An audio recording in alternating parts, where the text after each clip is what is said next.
Professional से help लेने में आपको क्या फ़ायदा होता है, चलिए 60 सेकंड में जानते हैं।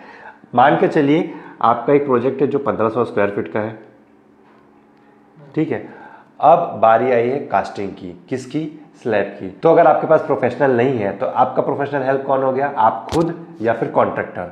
तो कॉन्ट्रैक्टर क्या बोलेगा कि एक काम करते हैं यार, पूरे कोई 5 इंच में डाल देते हैं या पूरे कोई एक थिकनेस में डाल देते हैं। क्यों?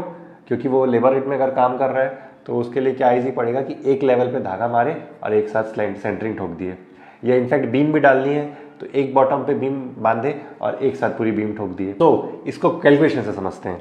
आपके पास 1500 स्क्वायर फीट का एक प्लेट है। मैं मान के चल रहा हूं कि अगर एक प्रोफेशनल होता तो हो सकता है कि 1000 स्क्वायर फीट बताता कि आपका जो है 100 mm मतलब कि 4 इंचेस में स्लैब कास्टिंग हो जाएगी, और 500 स्क्वायर फीट बताता कि 125 मतलब कि 5 इंचेस में स्लैब कास्टिंग हो जाएगी। इसका मतलब आपका 1 इंच का फर्क आ गया। जो कि आप पहले पूरा 5 इंच कास्ट कर रहे थे, अब कुछ पार्ट 4 इंचेस कुछ पार्ट 5 इंचेस में कास्ट कर रहे हैं।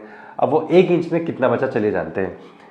मान के चलिए कि 1000 स्क्वायर फीट, इसका मतलब होता है 92 स्क्वायर मीटर मल्टीप्लाइड बाय कितना? 1 इंच मतलब कि 0.025 मीटर। अब मैं इसको मल्टीप्लाई करूंगा तो आएगा 2.3 मीटर क्यूब। एक आरएमसी की गाड़ी जो होती है वो मोटा मोटी 6 मीटर क्यूब कैरी करती है। इसका मतलब आपको अगर सही गाइडेंस मिली होती तो आप एक छोटा सा चेंज करके ही आधी गाड़ी का कंक्रीट बचा सकते थे, जो कि अराउंड 9 से 12 हजार का होता है।